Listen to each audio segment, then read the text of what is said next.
I'll be right there. Those were amazing introductions. Yes. This is exciting. I mean, I'm very nervous to interview the famous interviewer. So we'll see how this goes. But So it should just feel like us talking. it should just feel like a conversation. But I wanted to say, I spent a great deal of time sort of immersed in this book, not just for this sort of assignment, but because I really got deeply invested in the stories, and they were emotional stories, and they were riveting stories, and they were stories that I was reading aloud to my daughters and my sister as we were sitting around, some of the postcards I was reading. So you embarked on this project, the Race Card Project, to create a postcard where everybody wrote 6 words and then mailed them in, just asked them to speak about race. First of all, why 6 words? And why postcards?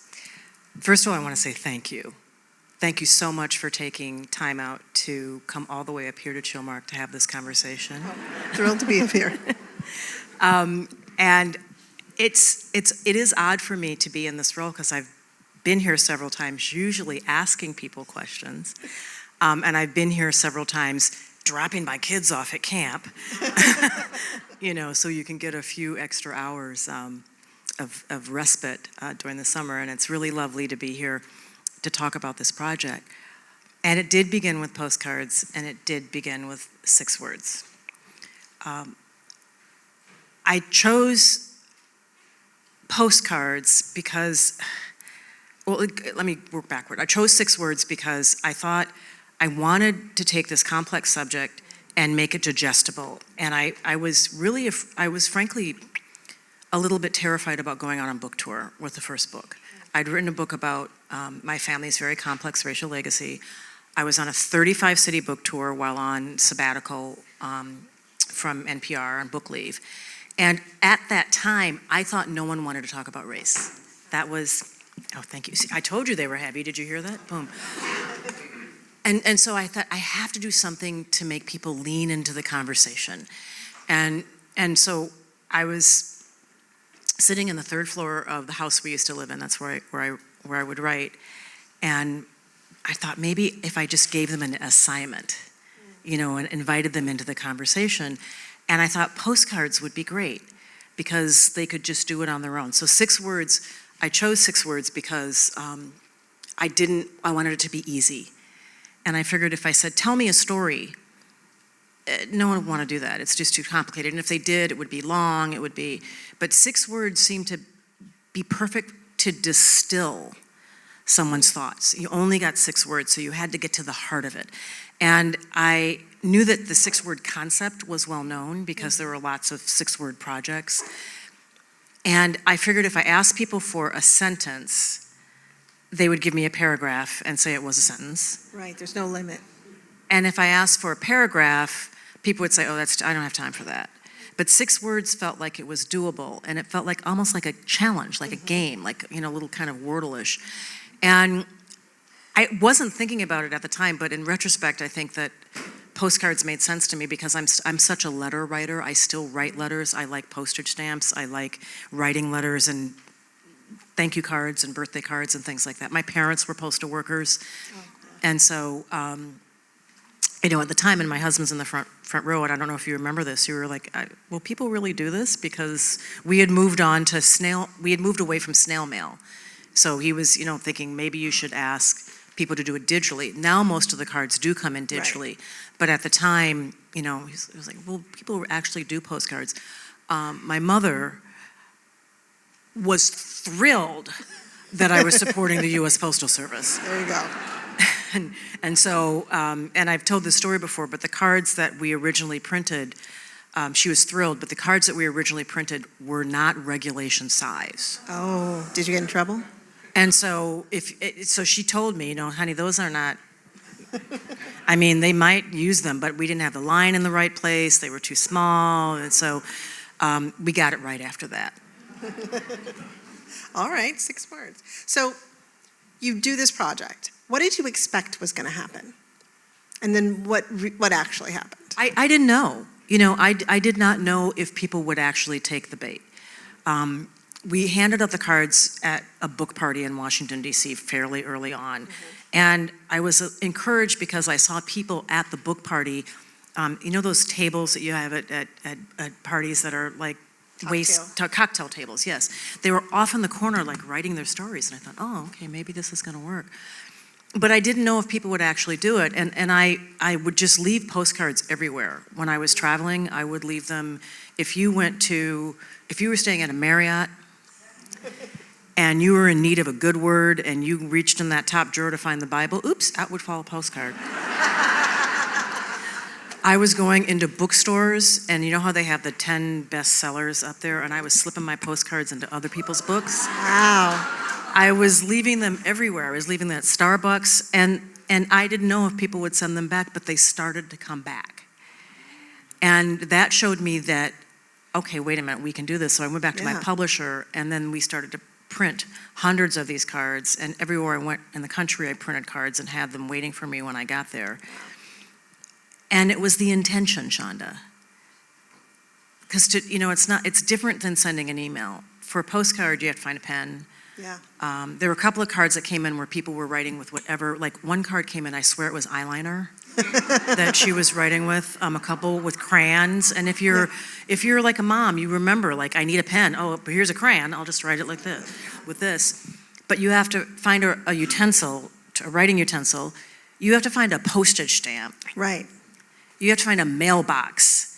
And then you're sending these 6 words in the mail without any coverage.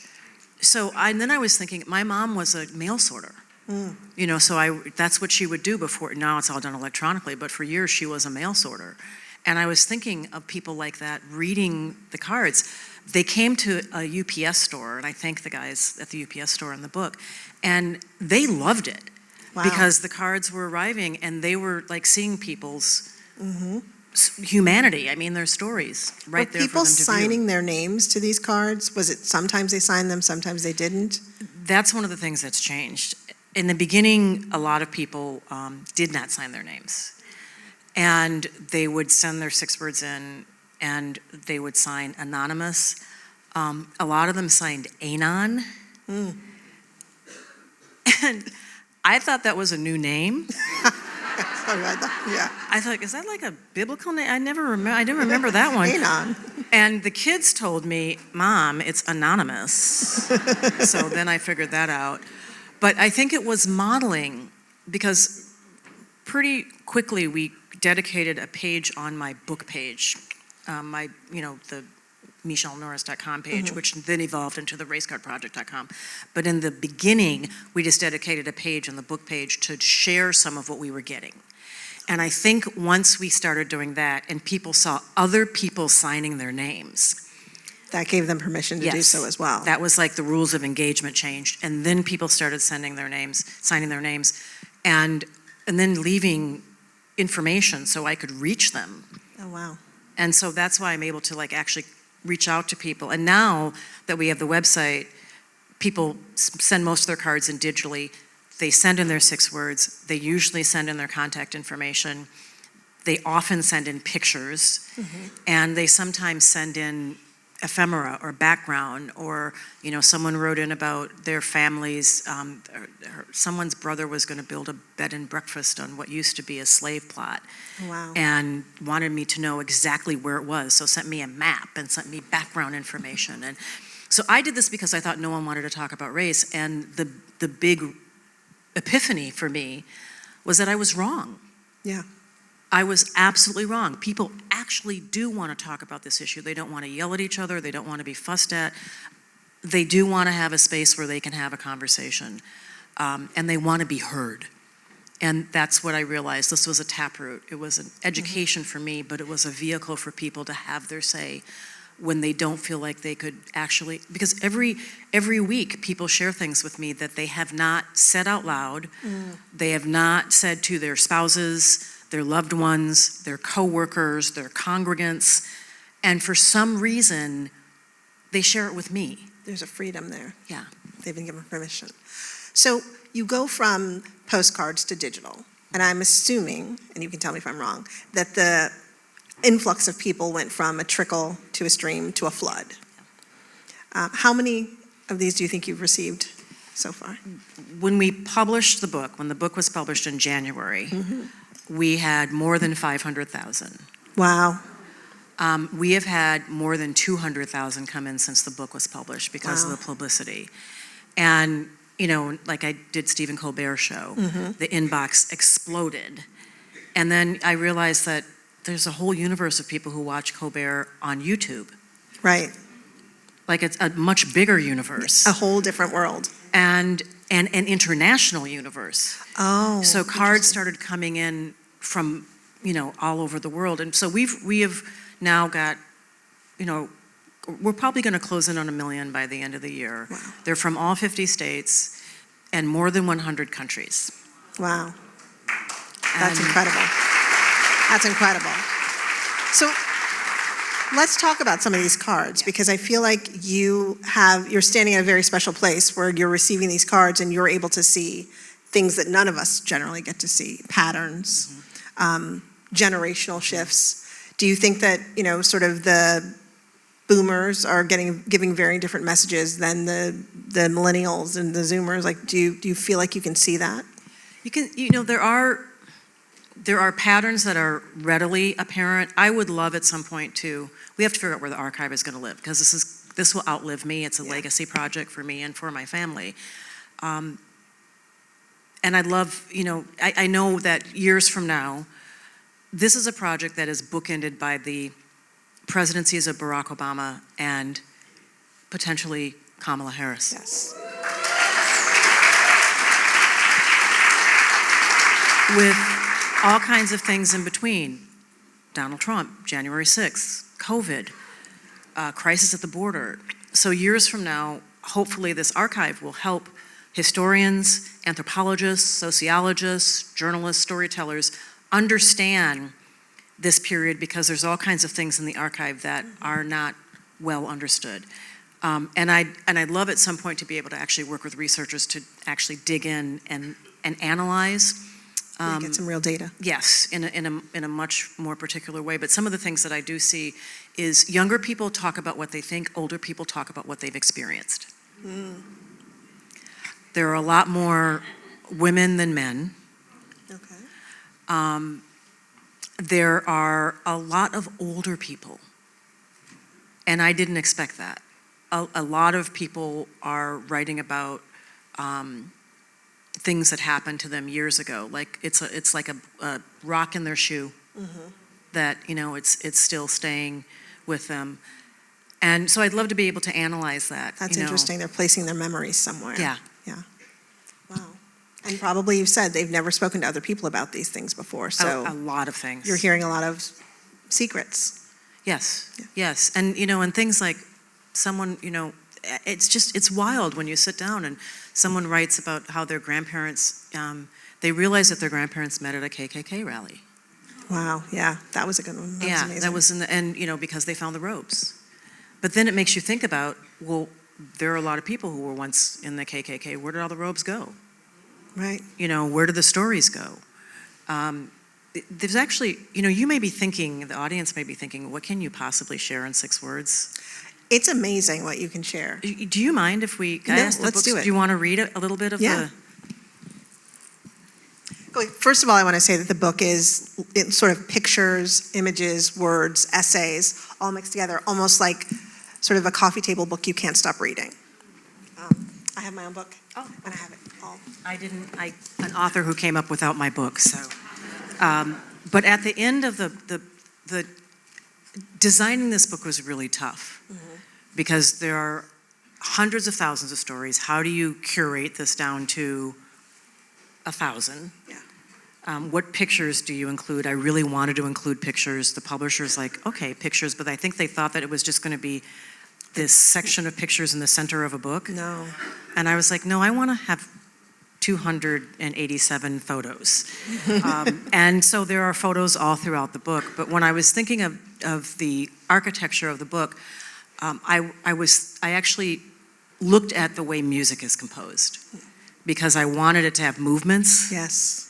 And it I does. wanted, and yeah, thank you. It really does. As a master storyteller, that means so much hearing that They from flow you. really beautifully. And so I wanted it to have crescendos and moments of respite. And at the end of the book, there is a section where it's just nothing but 6-word stories. No pictures, just several pages of just 6-word stories. And I wanted that to almost feel like Handel's Messiah at the end, where, there's this chorus of voices.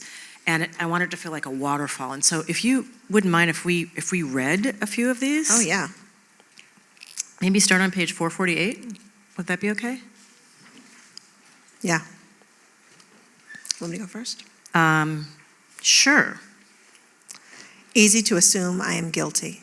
Terrified you assume I'm judging you. Hardest jails to escape are gateless. Pride or crutch? Please decide now. Sometimes I'm angry at white people. Am I failing my Latino son? I am not like my parents. Talking about racism creates more racism. I really like a black guy. I'm a girl, not a fantasy. To you, always the exotic other. I am more than just white. Didn't sound Chinese on the phone. Really, but you don't look Mexican. I thought you would be taller. Thank God it's a white woman. Every now and then I remember. Grandparents passed, new tree, no roots. White, whatever I do is wrong. Angry black men are so scary. Embarrassed that I'm frightened of black boys. Minority obsession and majority guilt trip. Stop seeing my son as a predator. I was taught fear of others. Everyone's racist in their own way.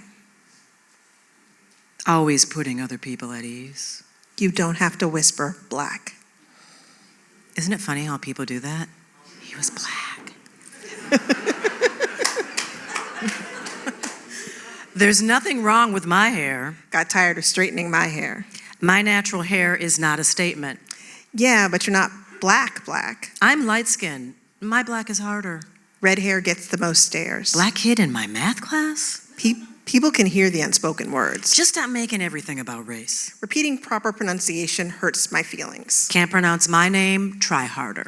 Born in America, I am American. You don't know what I believe. Wouldn't have been white 100 years ago. So much depends on so little. Son upset, called white boy on bus. Why must our differences be wrong? This old wound will never heal.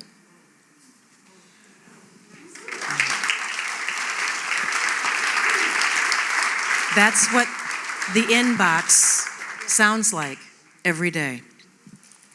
It's so emotional and riveting. Some of these really stick with you. Mm-hmm. There was one in the book that was Lost My Black Girl Magic. Mm-hmm. That one really hit me for some reason, just because I hear my daughters run around talking about Black Girl Magic all the time, and there's a picture of a young woman who sent it in, and there's a story there. Like, I wanted to know everything about her and what had happened, and that's what all of these do. They evoke these stories that you need to know more about people, which I think engages curiosity about others. And there's also a lot of one of the reasons I really wanted photos also is I wanted you to see people. I wanted you to feel like you were part of the conversation. And there was a chapter in particular where I just insisted that we had to have a lot of photos, and that was You're Pretty For. A black girl, yeah. I have received hundreds of cards. I see somebody shaking her head. Oh, a few of you. Yeah. How many of you have heard this? Some version of it. That means I've received hundreds of cards that have some version of You're pretty for a black girl. You're cute to be dark. You're pretty for a dark-skinned girl. You're some version of this. Yeah. And if I'm getting hundreds of cards, that means this is rolling off people's tongues all the time. Lots of people are saying it, lots of people are hearing it, but this was another epiphany. I wanted the pictures to be in the book because I wanted you to see that the people who are hearing this are pretty, period. Right. Full stop, exclamation point. Yeah. But the epiphany was, most of the times when they're hearing these messages, it's not from the outside world. No, it's from people within their own communities. Yes. Yeah. It's somebody at the Christmas table saying, girl, you're cute to be so dark. I mean, the people who love you the most are delivering these messages, which means They've internalized something Yes. in themselves, yeah. Were you surprised about the level of honesty of the cards that you were getting? Did you expect people to be so raw? no. I'm surprised every day. I'm surprised. A card came in this week he sent 3 cards in. He had lots to say, and I was like, "This is the same person? Oh, the same person. Oh, you sent another one in?" But one of the cards, I can't remember exactly the 6 words, so I might get it wrong, but I remember the sentiment. His dad, he was a white fellow who was a prison guard. The first card he sent in was, "They call me brother. Feels good." And he works in a prison, and he's gotten to know the inmates such that as a medical doctor, they trust him. And they say, "Thanks, brother." That's something my husband says all the time to people. And I think it's kind of not an empty greeting, but just sort of a, "Hey, how you doing?" kind of thing. But for him to get that kind of respect means that he has earned something that he's really proud of. That he's been accepted Yeah. in some way. That was card number 1. And then card number 3 was, and then he dug deep and he sent me these old photos of his dad from the 1920s. Dad dated black woman. And I think that the last 2 words, I think was, it wasn't like I'm jealous, but something about his regret. But he went on and told the story. Sorry, I can't remember exactly the 6 words, but he told the story of finding these pictures of his dad in the 20s, dating women of color. He didn't marry a woman of color, but he dated, and they had pictures, and he said, and they were out in public.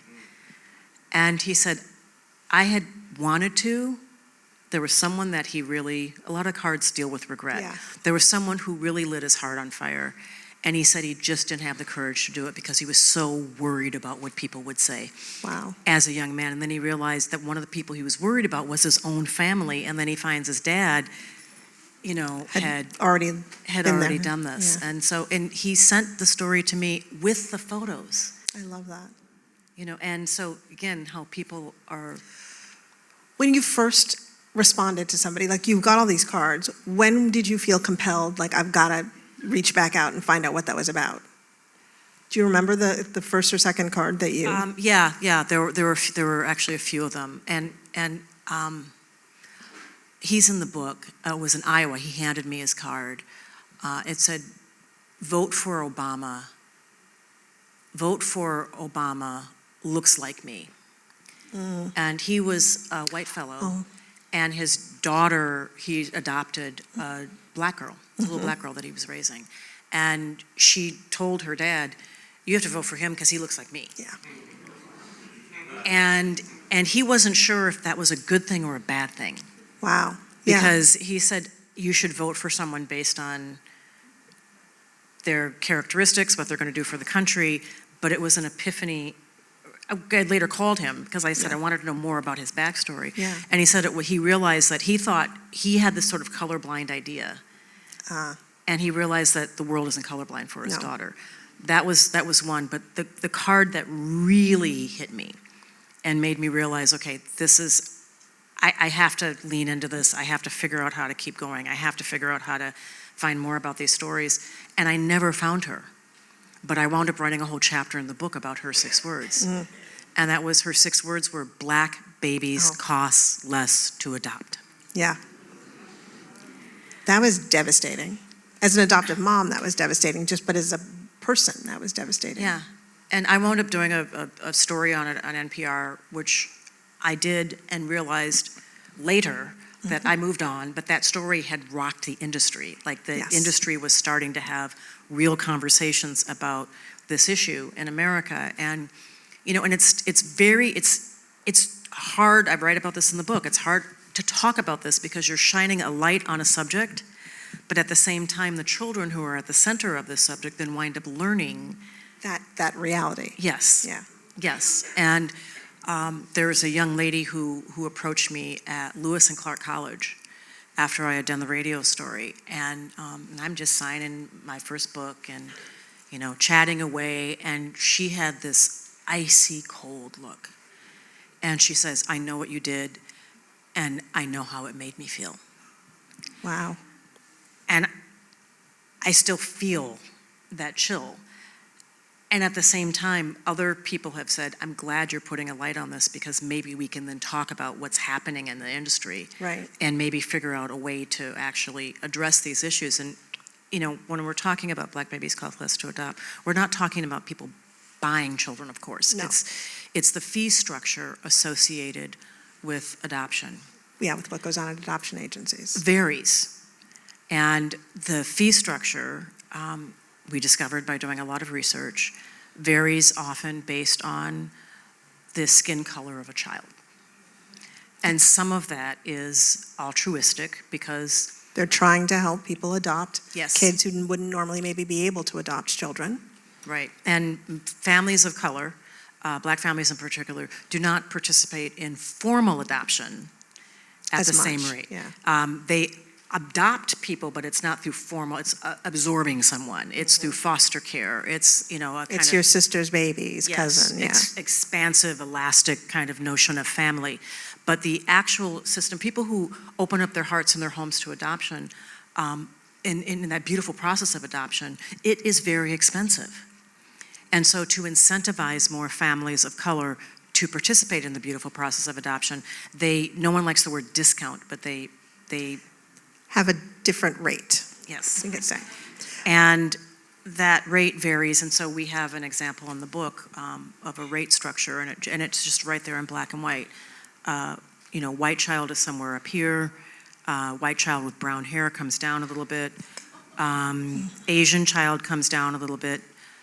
Latino child comes down a little bit. Native comes down. Biracial child. Biracial. Yeah. Black girls, black boys. And there are a few states that are trying to address this by creating scales that are based on ability to pay. But this is, again, somewhat altruistic, but what we discovered, and every single person we talked to in the process explained that it was a reflection of our value system. It was, the adoption process was basically holding a mirror up to all of us and saying, this is what you think of your children, and this is how you rate them. And in that chapter, I was able to find a family that had gone through the process. I was able to talk to the mother who gave her child up. I was able to talk to the child, Maddie, who I met in Columbus. She came out to see me speak in Columbus. That was a beautiful story. And I so value their honesty, and being able to actually shed light on this issue. And the industry is having conversations about this in a way that they perhaps wouldn't because we dragged it into the public. Yes. I thought that was really powerful, the idea that even hearing that turned into a story that changed the industry. That was amazing to me, and that people are willing to open up to you in such intimate ways, knowing that you're going to tell their stories. I love that people felt comfortable doing that. I think there's a company that comes with knowing that you're not the only person who sent something in. Yeah. So that was a really powerful one. One of the stories that I thought was really powerful as well were the ones you talked about, where you talked about people who had secrets in their families. I think you called them breadcrumbs. The stories were breadcrumbs, which were all like 3 stories, really researched and written about 3 different women who found out that their mothers had kept secrets from them from when they were young, and generally it involved race, and that the mothers had done so out of shame. The story about the young white woman who found out that she had 4 black siblings that she'd never known she'd had because her mother had given them up for adoption before she was born. That one, I just... That story still blows me away. Yeah. That story, I'll tell you just quickly what it was about. Diane Stasko's 6 words were mixed race siblings, mixed race kids, my secret siblings. And she gets a call, and you all got copies of the book. I invite you to listen to the audiobook also, because in the audiobook, most of the people in the book are telling their own stories. So Oh, wonderful. in the essay that I write about them, I'm reading the essay, but when I go to quote someone, I recorded all the interviews, so you're actually hearing That's Diane fantastic. and Ed tell this story. And Diane gets a call one day from a fellow who says, I think we might be related. And she thinks it's a scam call because she has no siblings. But then he knows things he knows her mom. Her mom is gone through all her life as Shirley, but he knows that her name was Winifred, and no one knows that. So she said, she hustles him off the phone, and she calls her mom, and she said, somebody, and you really need to hear her tell the story, because it's kind of, she's laughing through it because it's so kind of bizarre, but she's also laughing and crying kind of at the same time. And she calls her mom and she says, Mom, did you have a baby before me? And her mom said, oh, I did. And he was black. And Diana's like, what? You know, it's her incredulity is really her reaction. I mean, like, you couldn't write it. I couldn't write it that way, because I would have thought, it would have been different. But she calls this fellow back, because he said, I really am not scamming you. But she took his number and she called him back, and he said, well, did she tell you about the other three? I mean, that's literally how it went down. Mom copped to one. But she didn't tell her about the other three, and that was really hard to write that essay, because I did not want you to judge her. Yes. I did not want you to judge her, but this is a woman who gave away, and even that sounds hard. She released 4 of her children. Yes. She is a white woman living in San Francisco, and even though San Francisco was, a city of love and liberal attitudes, a white woman with 4 brown children could not get an apartment, could not get a job. Her parents, who lived in a rural area, were like, don't you bring those babies back here. So she had nowhere to turn, and she wound up releasing the 4 kids into foster care, who lived across town, who lived elsewhere. Well, actually, San Francisco, East Palo Alto, so not, but really close. And the condition was that all 4 would stay together. Right. And so Diana was reunited with her brother. Her brother had a chance to get to know his mother, but there's just a lot more in the story. And all 3 of those stories in that chapter are about women who essentially lied to their kids for years, because there was some element of race in their life that, one moved to America and stopped being black. And a woman discovers late in life that she's black and Peruvian.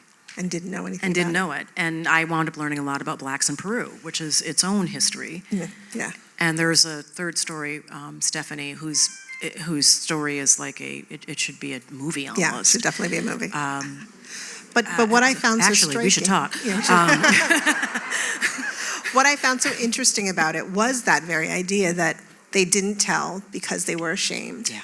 And yet, in reading the stories, you feel like you kind of wanted to, like, my first instinct was to shame them, which is terrible. Yeah. Because nobody gives a birth mother's not a birth mother unless she's a woman in crisis. That's how that works. But the idea that these women didn't have the words to share with their kids, and you wonder would those same decisions be made now? That's what I was wondering. If this happened today, are we looser in our society such that they wouldn't feel that kind of shame? I'm not certain that that's the case. Yeah, I don't think so either. I think that those secrets are, well, first of all, they're their own shame, so they already come loaded. But yeah, people judge. People judge. And often the people closest to you judge. I think in each case they were worried also about general society, but they were also worried about just their families. Yeah. And how to even explain what they did. That was fascinating to me, and I love the fact that there's an audio version of it, because now I'm going to go back and listen to it, because I really want to hear it in their own voices. That chapter in particular is just it's really powerful to hear their voices. The other chapter that I thought was really powerful was when you talk about, you have a certain family photo that you leave by your front door, and it's a wonderful photo of your family on vacation, and everybody looks happy in the vineyard. And beautiful. It's a family right here in the vineyard. Yeah. And you do it for a reason that's not as happy as the photo would have you believe. Can you talk about it? Sure. I keep a family photo at the front door. It's a picture of us walking on Lambert's Cove Beach, and that part of the beach where you're not supposed to be walking, but but we have a lovely family photo there. And I keep it at the front door So if someone ever comes to our house, particularly if the police were ever called to our house, that they know that we live in the house that we occupy. And part of this is a journalist, Leonard Pitts, was doxxed.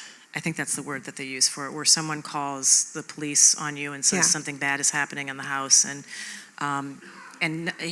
they lied on him. They said he was doing something horrible to his wife. The police show up, and luckily the police officer who showed up was like on his son's soccer team, or their sons. Wow. They played soccer, or his soccer dad, and so they knew, Leonard, this is what's going on. Yeah. This is so. But when he told that story, I thought, we live in a neighborhood where, largely white neighborhood, frankly, and if the police were ever to come to the house, it's kind of an insurance policy. It was kind of a crazy idea that I thought. And one night we were traveling, and our son Norris, my husband and I, Broderick and I were out of town. Our son Norris, who's here, was, sorry to talk about you in front of you, but was home by himself because it was during COVID, and so he was attending college at our dining room table, because that was what COVID was like for many of us. And we were out of town, and we may have been up here, I don't know where we were, but Norris was watching. He's a fanatic. He's waving a fan that looks like a tennis ball right now. And he likes to watch tennis in real time. So if he's watching the Australian Open, if he's watching something, he's watching it as it's happening. And so he was up late, and he was making a midnight fridge run, as young people tend to do. And we have a glass break on the alarm that is overly sensitive. We needed to calibrate it, but he hit a cabinet door, and it set off the glass break and set off a silent alarm that the police responded to. And they came to the house and were walking around the back of the house, and Norris was startled, gestured to Norris to go downstairs, to go to the front door to let them in, and started asking a lot of questions. It's the middle of the night.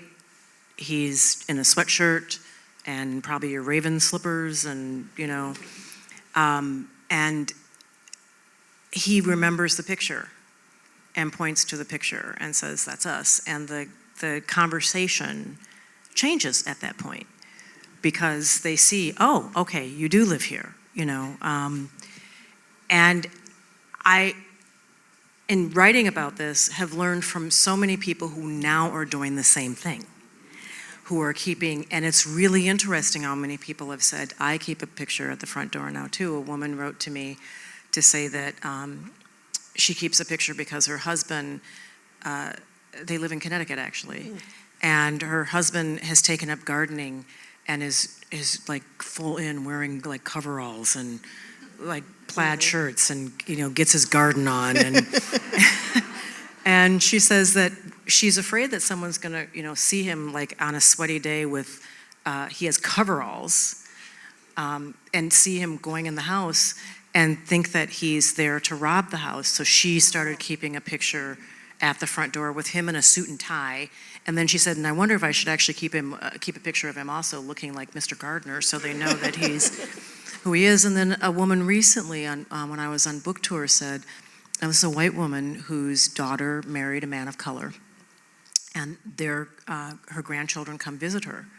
And as her grandchildren get big, and if she's out running to Kroger's or something and they're home and they're in the yard, she wants them to know that if a neighbor calls and says, who's that little black kid going in the house over there, that they will know that they belong there. So she said that she was going to actually keep the family picture. And she said at first she was going to just keep their school pictures, but she said, no, I need to be in the picture. Like, they need to see these kids with me hugging them, so they know that they belong in this house. That is so necessary and so heartbreaking. It really is. Okay, I know that we're supposed to be taking questions, but before we do, I want to ask you, what are your 6 words?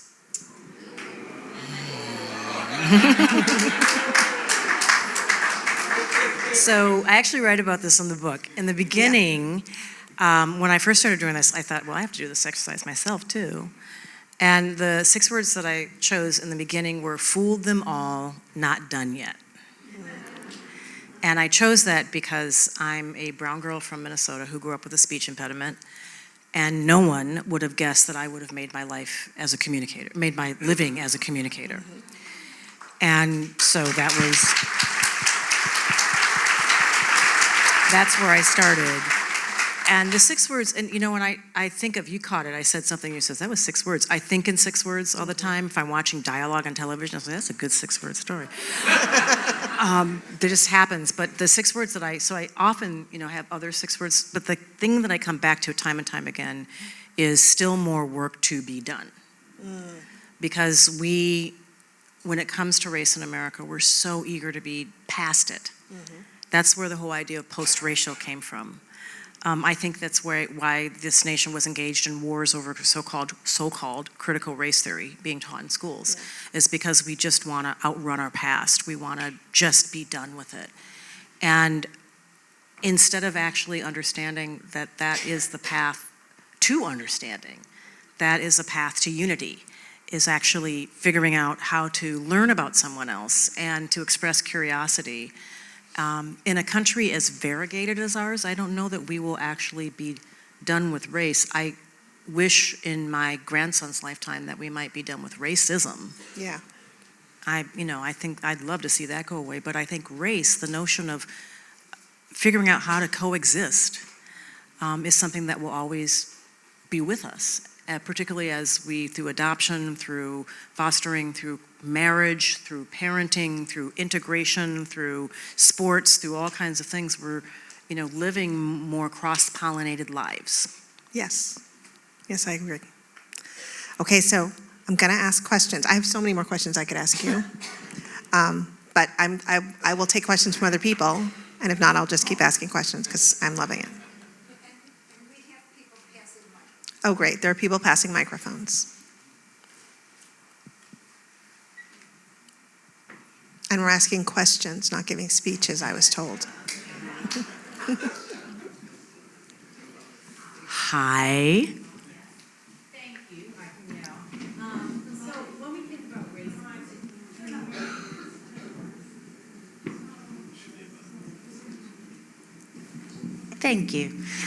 thank you both. When we think about race, particularly in this country, we think mostly about black and white. And it's come up with Kamala Harris. What is she? Black, Indian. It's clearly a more nuanced reality. Shonda, your shows depict all of that. I'm curious, Michele, with the answers you got in this country, what percentage skews toward black, white versus other? And then with other countries, is it also that, or is it very different? Thank you for the question. When I actually, you asked what surprised me, when I put the basket on the table, it's the Race Card Project. I'm a woman of color. When we talk about race in America, the expectation is usually It's going to be people of color. it's going to be people of color. And you probably see this in your own communities. If there's going to be a conversation about race, or you go to the Tuesday diversity training session, everybody turns to the people of color. And Shonda, what do you think? That is so true. I mean, it's like just the expectation that we are going to carry the conversation. So I thought that's what would happen. And much to my surprise, in the 14 years that I've been doing this, in the majority of the years, the majority of the stories that have arrived in the inbox have come from white Americans.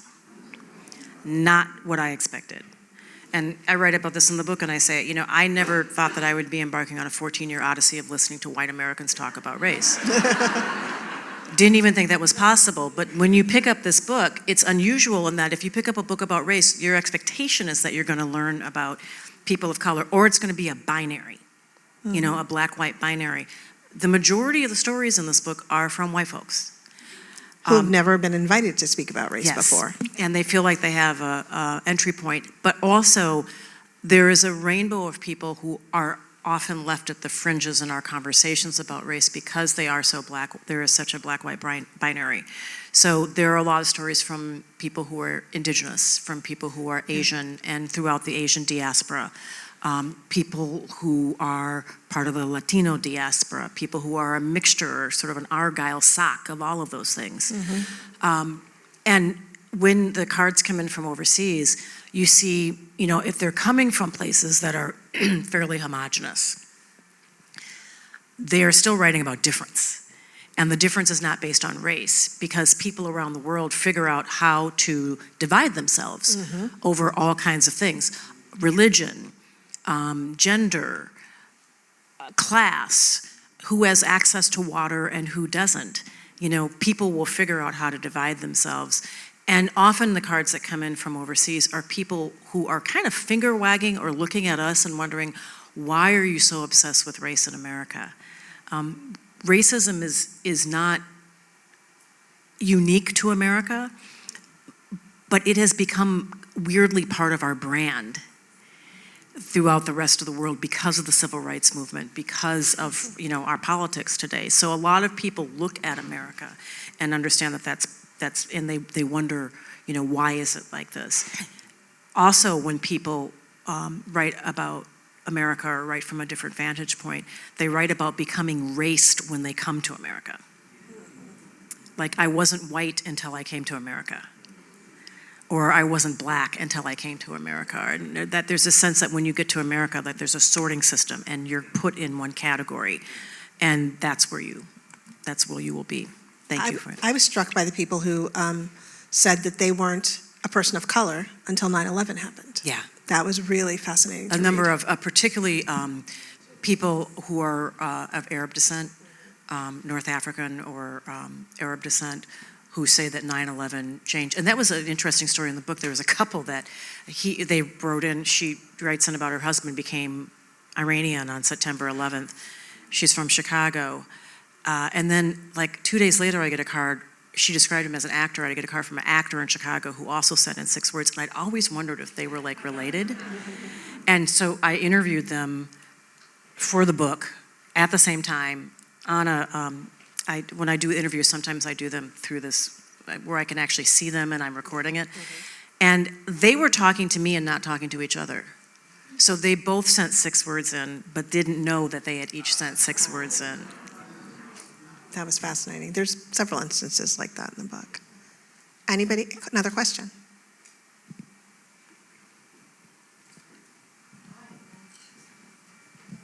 Hi.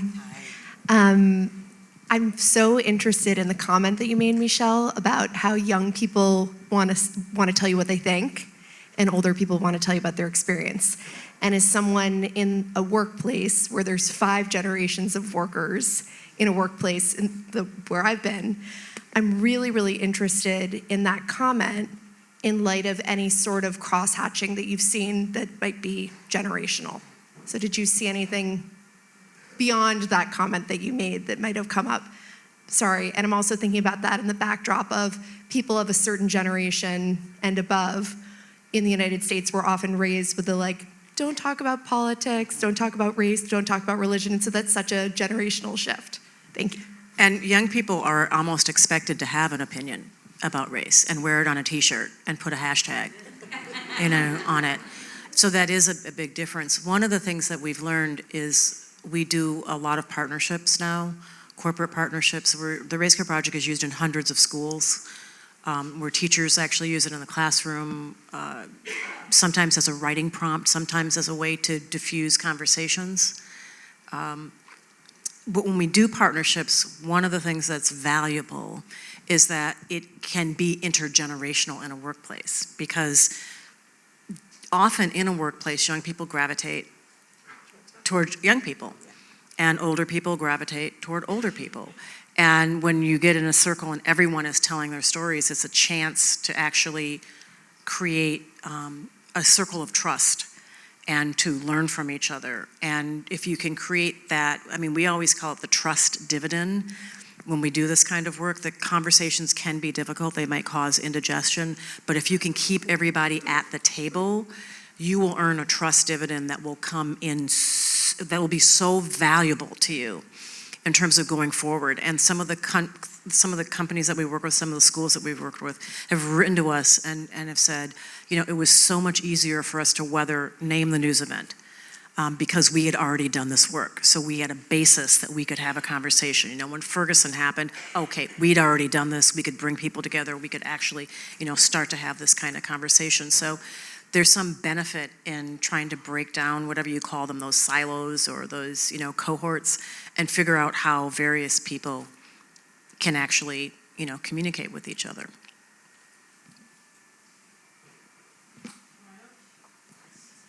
Okay, this is a question for both of you, actually. Is there a movie in this or a TV show? And could it be made, and if so, in which future decade? Can I? Yeah, please. There's an absolutely beautiful podcast show coming, or an interview show coming, right? Based on the Race Card Project that I am eager to see.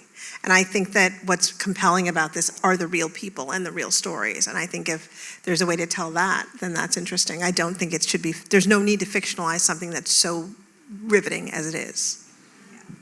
I think it's a content. Unless Michele wants to. I mean, I think that there is, this is a deep content well, and the book is probably the beginning of a journey, a longer, deeper journey in figuring out how to use these stories, not just to entertain and to titillate, but so that we can learn from each other. I mean, I think that's the value of this project, is that you get to see through walls. That reminds me, I had another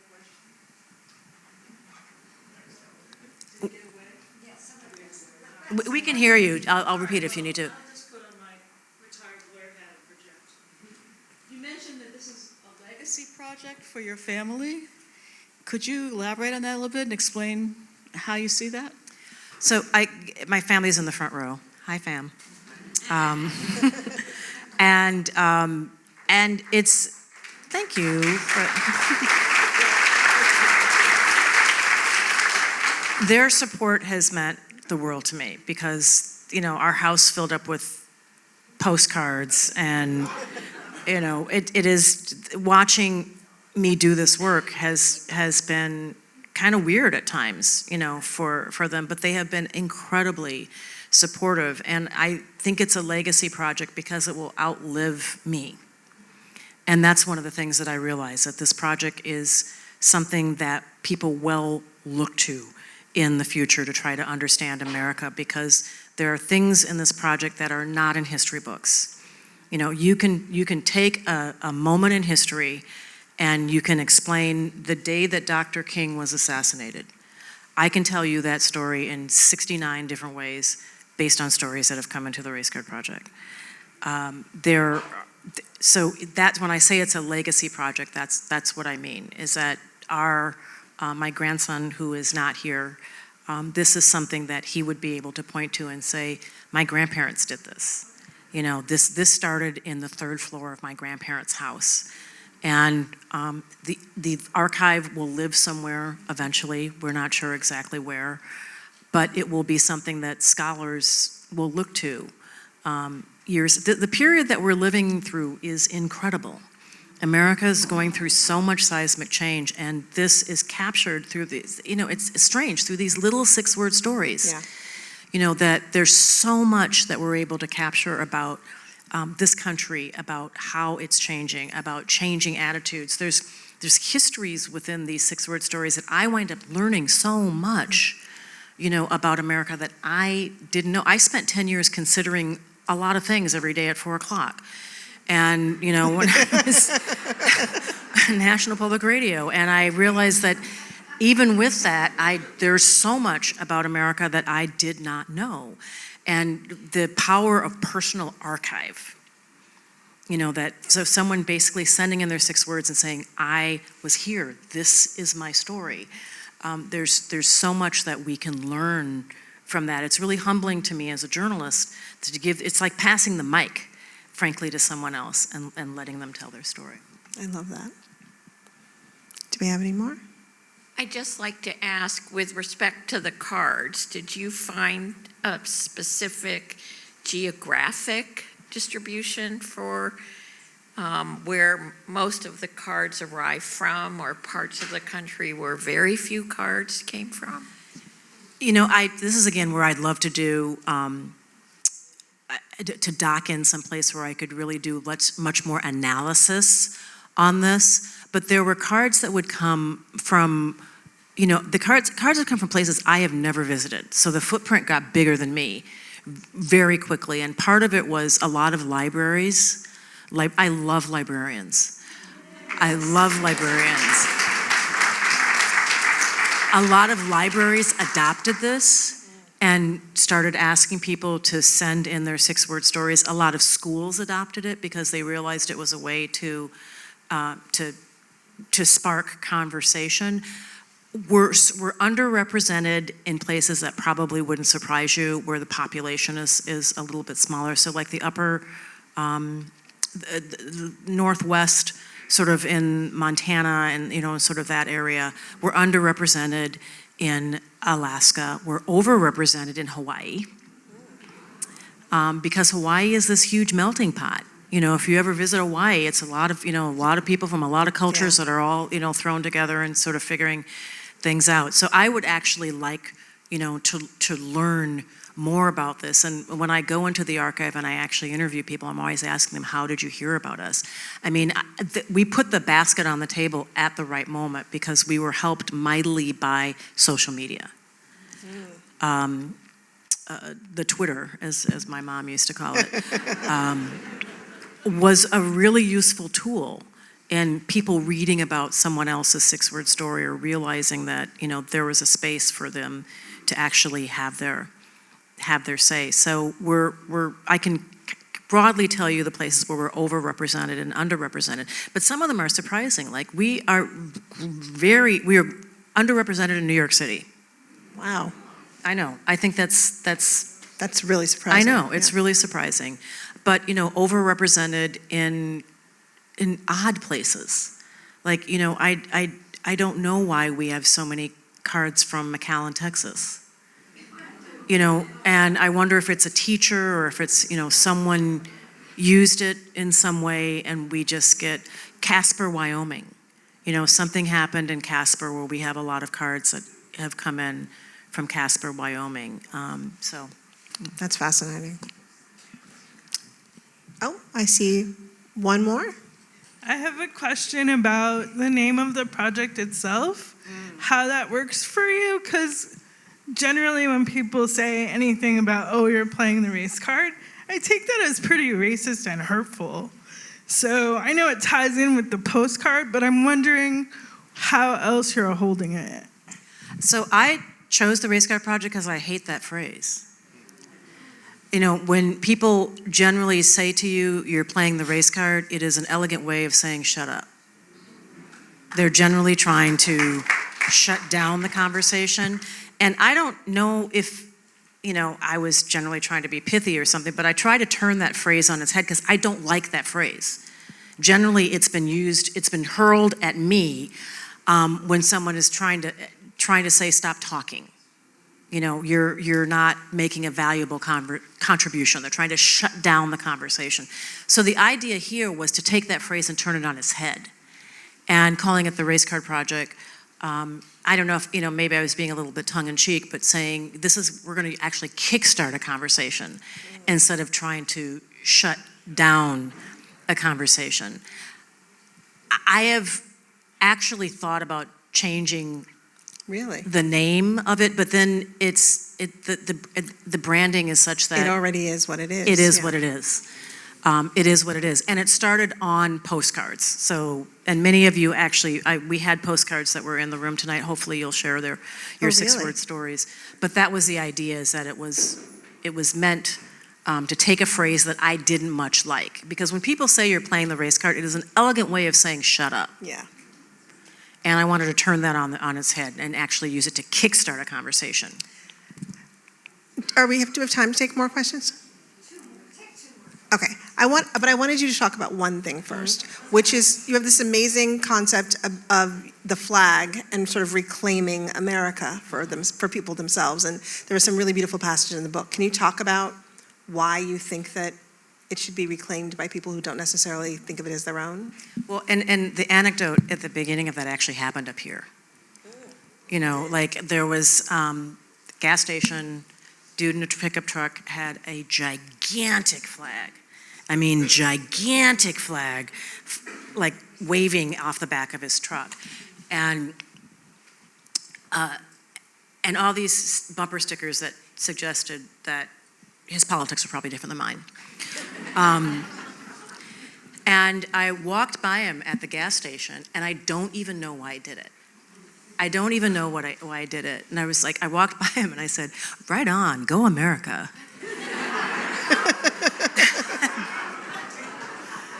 And he was like, huh? Like, we're not on the same team. What is this? But it felt really good to do that. And I actually think we should embrace the flag. I believe in that. My dad, who went to glory many, many decades ago at this point, was crazy about the flag. And he was someone who was shot in his leg when he went to try to vote when he returned from his military service, and loved a country that did not love him back, and loved it so fiercely that he wore like flag sweaters and socks that had the flag, and he had a beautiful rose garden and had little flags out, along the rose garden, and he was like, damn it, this is my country too, you're not taking it from me. And I think that so many people on the left concede the flag. It's ours too. If you live in this country, it's your flag too, proudly displayed. That's beautiful. And that's not something that we really do on the left. Wes Moore, who was just here, governor of the great state of Maryland, where my husband hails from, has been saying that that's what he hopes to see at the convention, that that the Democrats actually wrap themselves in the flag and say it's ours too. And I am all for that, because the flag belongs, if you live in this country, if you're a citizen of this great country, it belongs to all of us. We should all proudly claim it. It's brilliant. All right. We have a question right here. Okay, I don't know how to turn my microphone off, but how has doing this project expanded your horizons as to what racism can look like? Can you, is the mic work? I want to make sure that everyone can hear you. I didn't know. How has doing this project expanded your horizons as to what racism can look like and what racism can be? Good question. Young people always ask the deepest questions. It has, first of all, this project has been an education for me that is as valuable as anything that I ever got in a classroom, and much of what I've learned as a journalist, because that's what journalism is, learning something new every day, interpreting it, digesting it, and then figuring out how to share it with the public. This crazy project that started on the third floor of our house with postcards has been an incredible education for me. And part of that is learning about the dimensions of race and racism. One of those things is learning that those two things are not the same, that racism is not the same as race, but also that racism can come in many forms. And learning that, because so many people have shared their stories, that we often think of racism as men in white hoods and people, having milkshakes poured on their head at lunch counters when they were trying to integrate, or people marching with their fists raised. And sometimes it's much more of a whisper. Sometimes it's as simple as saying, she's just not the right fit. And someone's life is completely changed because of that. That resume just gets pushed away because of some small comment. It's what happens, how we become integrated. That it happens, yes, through busing and court orders, but I've also learned through these stories, the opposite of racism, how we become a more integrated country, that it happens bit by bit. It happens, they're not that different from me. I decided, so many people write about the first student, that school integration, like Yes. actually realizing, I thought they were different. I was told that they were different, and they're actually not. I mean, we actually have a great anecdote about that. Yeah. We were in a luncheon, and there were a group of black women that were, do you remember that, at the table? Where we were, we were sitting with a famous author, and we all had an early look at her book, and and everyone had the same story. The exact same The exact same story. And you wouldn't label it like racism necessarily, but everyone, there was Shonda, there was me, there was a poet laureate, there was the head of the NAACP Legal Defense Fund, there was, Some of the most powerful black women in Yes. America were in that room. Were in that room. We'd And all had the experience. exact same story. Yeah. And that story was? We'd all been told by our college counselors that we shouldn't apply to colleges that were too hard for us to get into. Every single one of us. Every single one. Every single one of us had that story. And the difference for us was who our mothers were, who our parents were. My mother marched down to the school and somebody was crying when she was done, and I was allowed to fly wherever I wanted. My father went to the school in his postal uniform and said, "Excuse me, do we not see the same grades on her report card?" But how many people's lives were changed for the worse because their parents didn't have time, or their parents didn't know they could do that, or their parents, weren't available. It's amazing. That story sticks with me. Yeah, me too, because it was all, you too, every single one of us. So it has been an incredible education, and one of the reasons that I wanted to write a book is I wanted to educate other people. That when we think about racism, when we think about race in America, that it's not always the hurricane that bears down on us. Often it's a whisper, often it's a gentle breeze, and that gentle breeze can blow someone's life in a completely different direction. Are we good? That was amazing. I really want to thank you. I want to thank you for writing the book. Can everybody hear me? Before we applaud, I really want to thank you, not just for pulling together the postcards, but for pulling together this book and being so generous to share it with everybody. Because I think that this book is something absolutely everybody should be reading.